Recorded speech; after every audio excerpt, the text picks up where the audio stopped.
Hey everyone, this is James Wilson with MTB Strength Training Systems and BikeJames.com, and today we're going to talk about 3 simple and inexpensive things that you should be taking with you on the trail to increase your preparedness in case some sort of emergency happens. Now, first I want to say, if you're watching this video, I apologize for my parents. I've been getting over the flu for the last week, really kicked my butt. Almost over it, still got a little bit of a sore throat, got some itchy red watery eyes, and so if you're watching the video thinking like, holy crap, James, what is wrong with you? The flu, that is what is wrong with me. So, but anyways, on to what we're going to talk about, which, like I said, are 3 simple, inexpensive things that you should be carrying with you on the trail.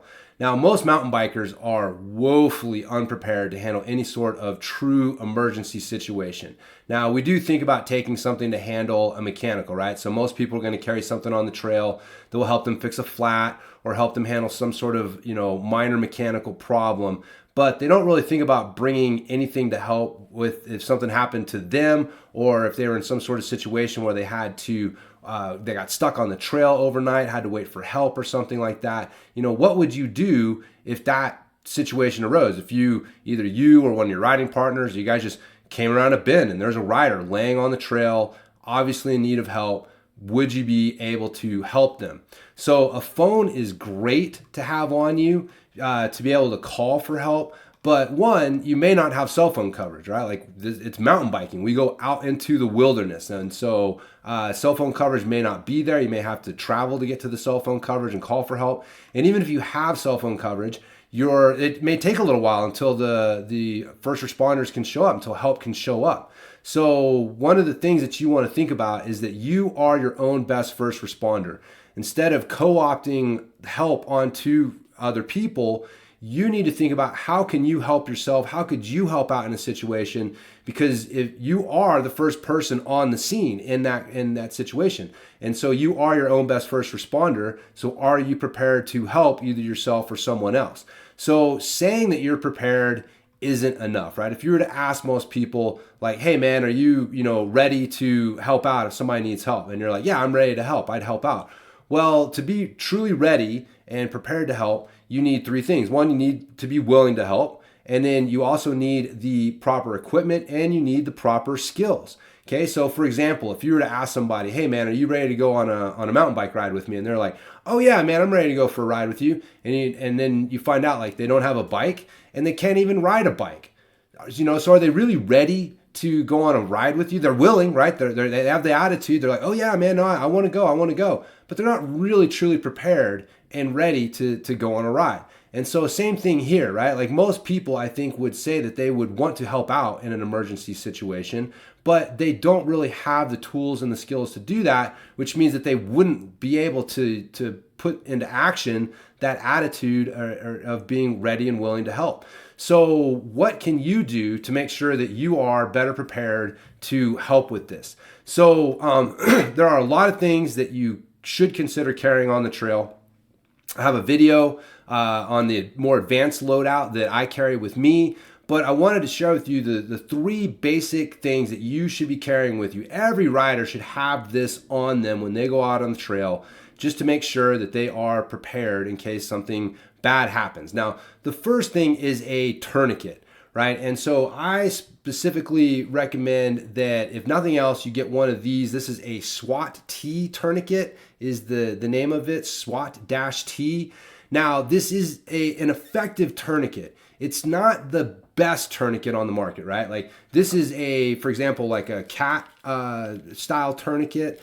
And this is a little bit easier to use and is better if you've got to like move with it on you. But this is an effective tourniquet. This does work, and it can also serve multiple purposes, right? So besides being able to use this to stop bleeding, now, and honestly, stopping bleeding is the main thing that you need to worry about in some sort of like medical emergency situation. Okay, if somebody's bleeding out, they cannot wait for help. They will die before help gets to them.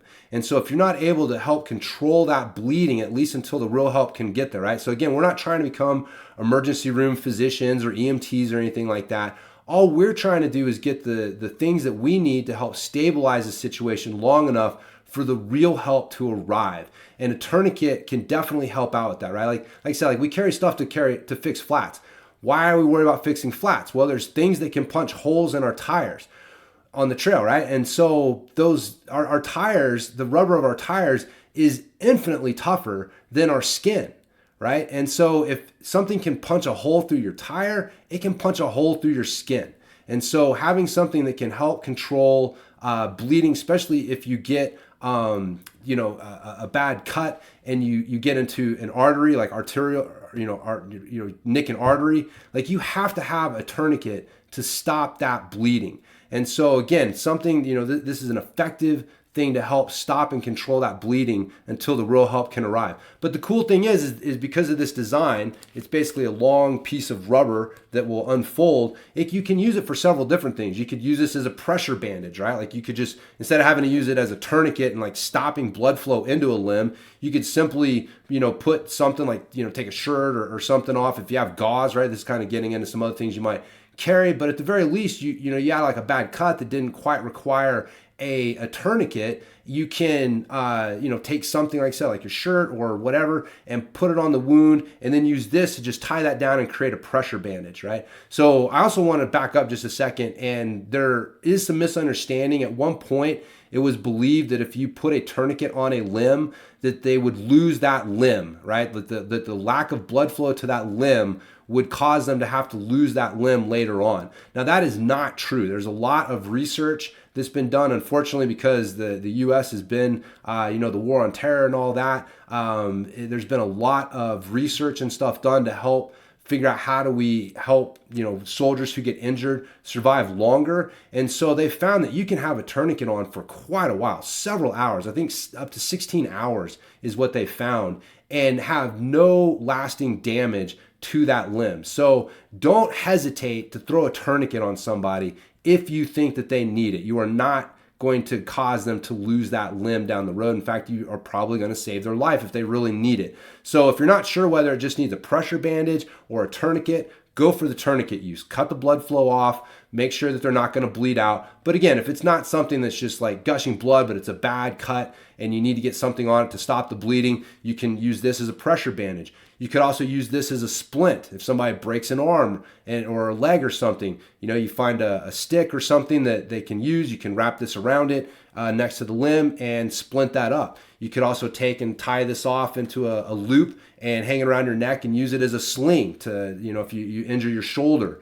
Again, I've popped both AC joints before. And so, having a sling to sling your arm in can definitely help with that. And then finally, you could use this as a chest seal. If somebody falls on something and punctures their torso, you have to get something on that in that hole, because every time they breathe in, they're breathing air into their chest cavity, and eventually the air starts to press against the lungs, which makes it hard to breathe. And so being able to just simply take this, or if you have something that you can cut a piece off of it and just place it over that hole, will help to control the air that's going into the torso and potentially stop them from suffocating from all the air that goes into their torso. So again, this can act as a tourniquet, a pressure bandage, a splint, a sling, or a chest seal. So you've got a pretty good emergency kit just with this one piece of equipment, right? This SWAT T tourniquet.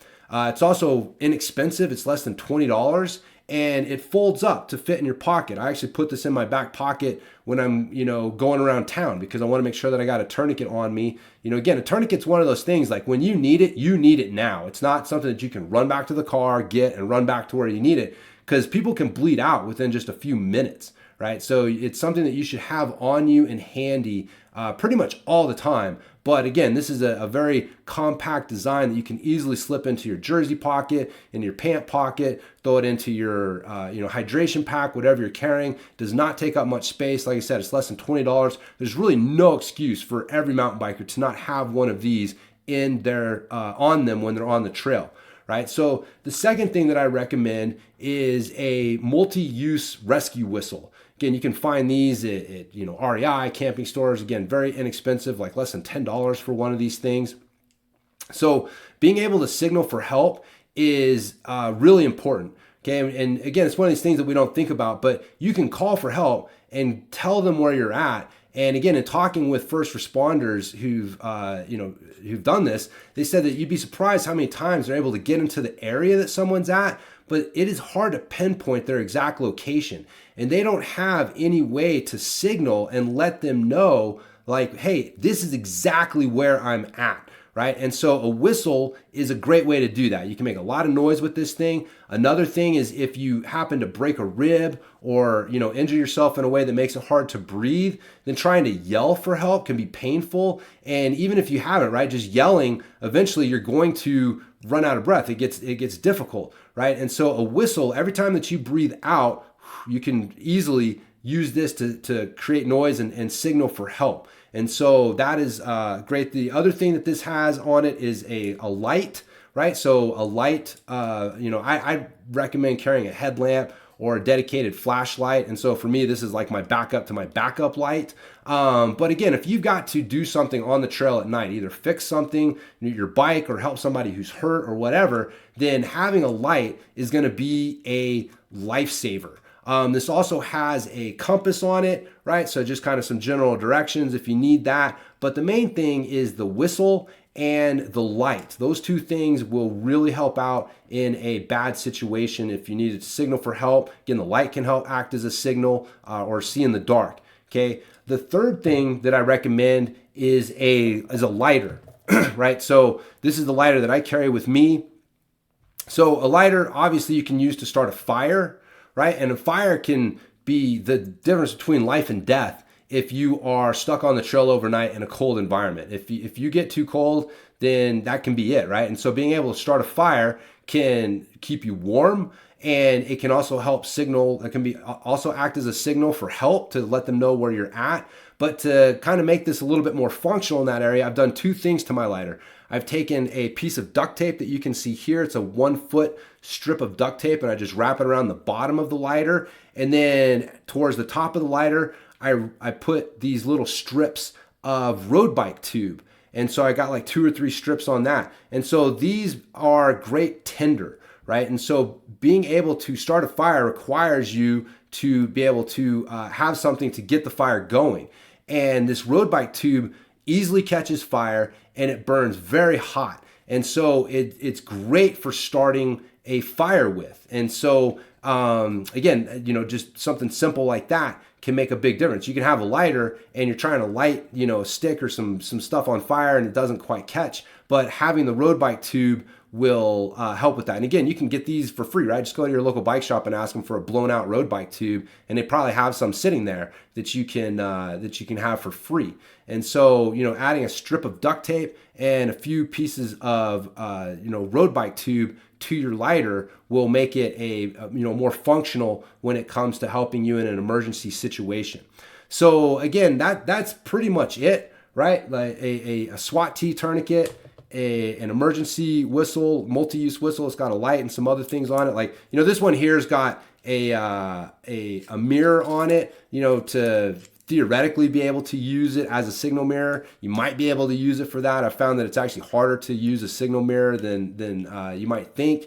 But again, so you don't have to get all the bells and whistles with this multi-use whistle. The main thing is the whistle and a light. If you get something that has a whistle and a light, this is going to go a long ways. And then again, like I said, a lighter that has a strip of duct tape on it, and then some road bike tube to act as tinder. And again, going back to the idea with the chest seal, like I was talking about earlier, you can use the duct tape to tape down that strip of the SWAT T tourniquet that you cut off. If somebody punctures their torso and you need to use a chest seal, then it can help with that. Just make sure, as a tip, what you want to do is you want to tape down 3 sides of the chest seal. And what that will do, you leave one side open so some of the air can escape, right? And so that way when they breathe in, it blocks the air from coming in. But as they breathe out, it lets some of the trapped air that may have gotten in there before you got the chest seal to escape. And so you don't want to tape down all 4 sides, just tape down 3 sides, and it'll be more effective.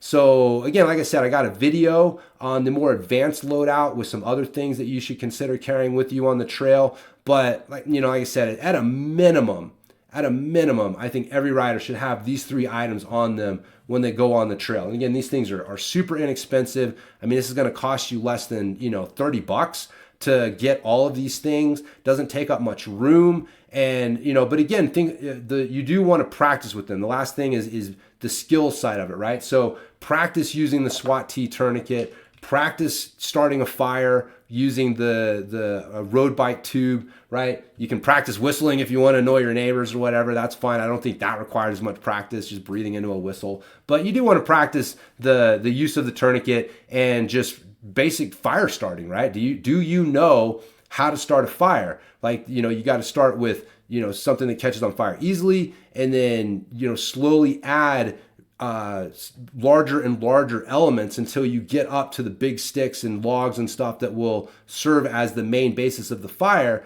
But again, if you don't know how to do that, man, just do a quick little YouTube search on how to start a fire and look at some of the basic ideas behind doing that. Because again, you think it's easy until you go to try to do it. And then you're like, holy crap, this isn't as easy as I thought it was. And you don't want that to be the first time on the trail when you're trying to start a fire because you're trying to keep yourself warm or somebody else who's been hurt and keep them warm or signal for help, and you can't quite figure it out, right? So practice the skills before you need them. So make sure you got the tools, make sure you got the skills, and you're gonna be much better prepared. So what we do as mountain bikers, it's super fun, right? But man, it is a dangerous sport.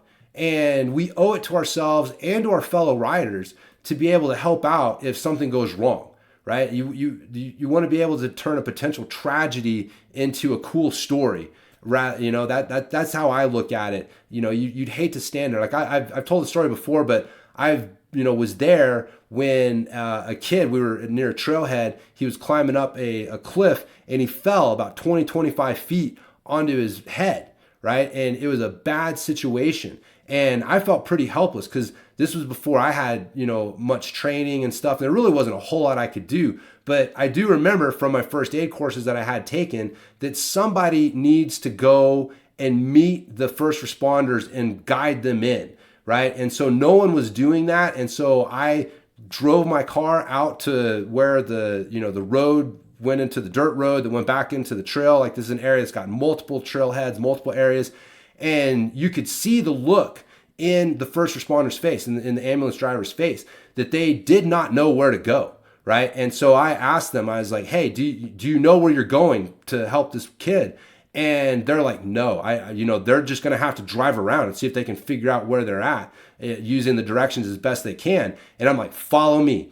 And we booked it back there and got them there as quick as possible.